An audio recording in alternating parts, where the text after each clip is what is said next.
Do you like new desire becoming?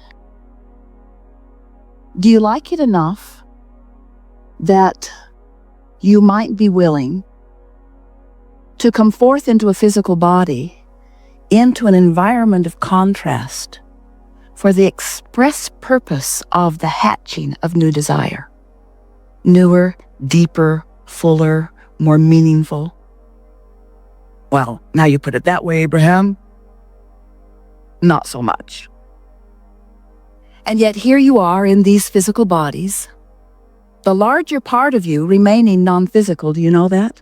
In other words, there is this source energy part of you who eternally continues to expand, because this personality is here sifting through variety and coming to deeper and clearer desires.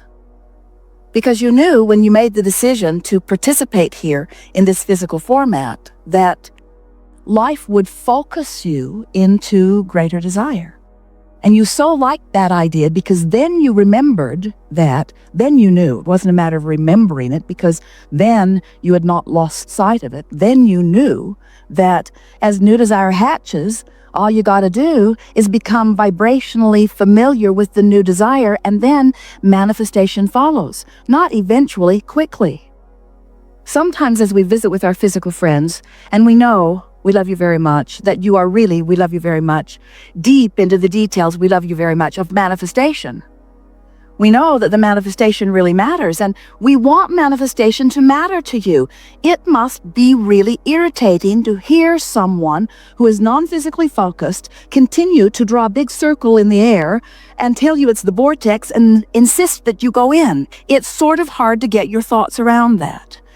But the reason that we talk about this vibrational version of you that is expanding constantly because of what you're living is because the vibrational version of you is the larger, forever, eternal version of you to whom you must constantly seek alignment. Because this non-physical version of you is who you really are. So we're going to briefly give you the big picture, and then we're going to get right into how you fit into it and the importance of who you are and the importance of the manifestations that you are seeking. In other words, we never want to give you the impression that you are source energy in a physical body just wanting to learn how to be source energy. Because if all you wanted to do was to remember how to be source energy, you would have just stayed source energy with us. You wouldn't have taken all the time and trouble of being born. It's really a pain, And not just to your mother.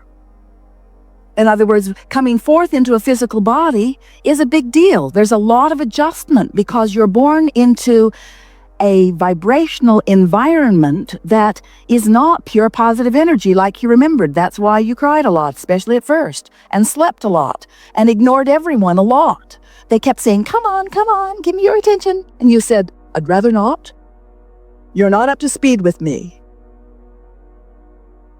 And they said, come and play with us. Come on, come and play with us. Come into our denser, darker world. And you said, I'm coming, but don't make me come too soon.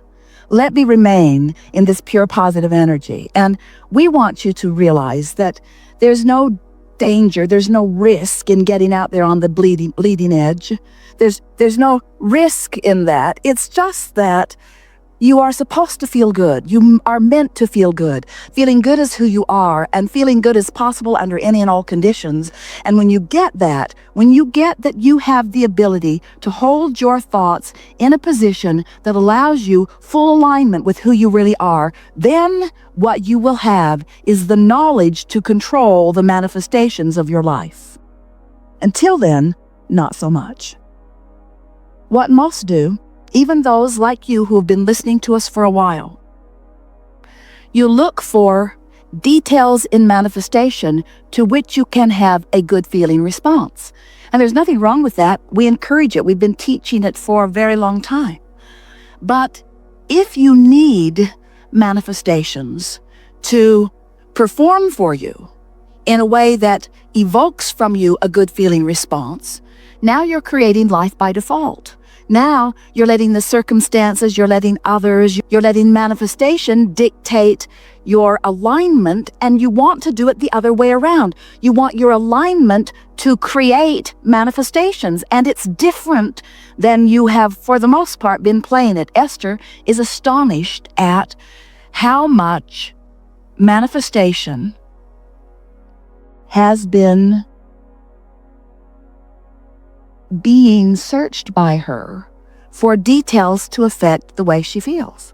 In other words, I'll just scrutinize what is for things that feel good, and then I'll feel good. And we say, good idea, good idea, good idea. However, don't depend on what is for your good feeling, because you can never go beyond what is if that's the case.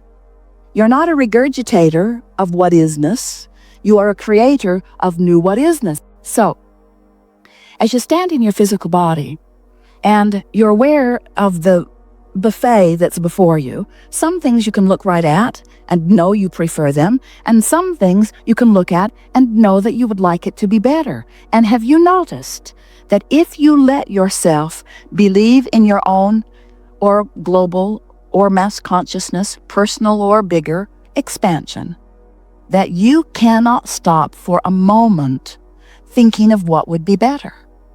Esther's been in the new kitchen in Texas, and most things that are in most cupboards have not been there very long, because she keeps finding a better place for everything. Anyone who's trying to find something that was there yesterday is in trouble, because today it's in a new and improved place for a while. In other words, she'll find the place that works perfectly in time, but it's very funny to her that there are so many places for improvement, no matter how good something is. You never run out of the desire to expand, because you are eternal beings.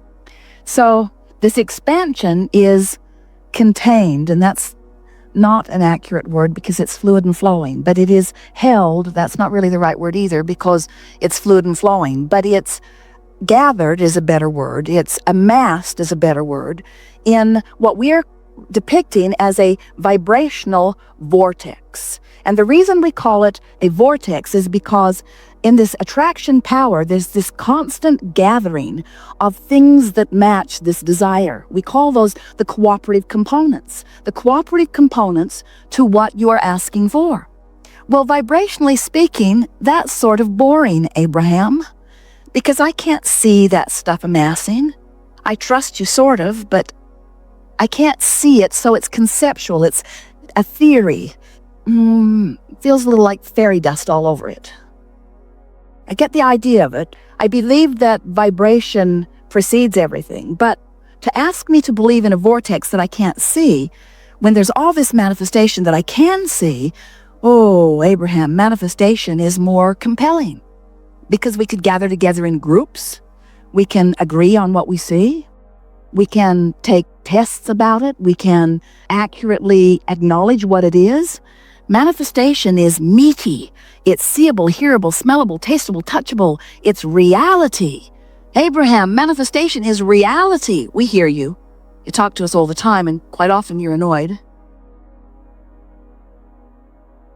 And we say, it is reality, but it's reality that has spawned and accrued and accumulated and come into your visual, sensual senses because it is a vibrational match to something that you've got chronically going on.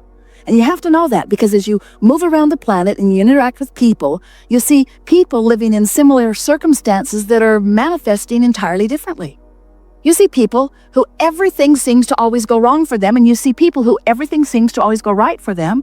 And you just got to know there's a vibrational variance that makes the difference in what's happening to you, not just generally, but specifically moment by moment. So what we're getting at is you could be observing something that isn't something that you want. And as you're observing it, you're taking it in, you're having conversations about it. And in doing so, you're holding your vibration in an even more specific place. Because the more attention you give to anything, the more specifically focused you are, and the more specifically focused you are, the faster the energy moves and the faster the manifestation becomes. So you could be looking at this thing, and let's call it, for sake of this analogy, something unwanted, and this is the point we want to make with you. Without even realizing it, your observation of your current financial condition or your physical condition or your relationship condition or whatever it is that you're focusing upon, your attention to it is causing a vibrational response in you which equals your point of attraction. Now, your point of attraction isn't something that's going to happen tomorrow or the next day or the next day. Your point of attraction is something that's manifesting now. So much so that this thought and this conversation that you've got going on is going to cause the next people who walk into your experience to reflect back to you precisely what it is you've got going on. Pay attention to that. Pay attention to how close on the heels of what you're feeling, especially if you're feeling it strongly, the manifestation follows. And then the real fun is to recognize, either because the feeling didn't feel good or because the manifestation doesn't feel good. Maybe somebody says something to you that you didn't like, that you didn't think they should have said, that you didn't really believe you had coming, and that most of all, you don't ever want to hear it again, but you're hearing it, it's happening. And why is it happening? Is it happening because reality has descended on you? Or is it happening in response to a vibrational stance that you've been practicing that you maybe didn't even know you were practicing until it manifested? But here it is. Reality happens. We've seen the bumper stickers. We like this one better. Reality happens.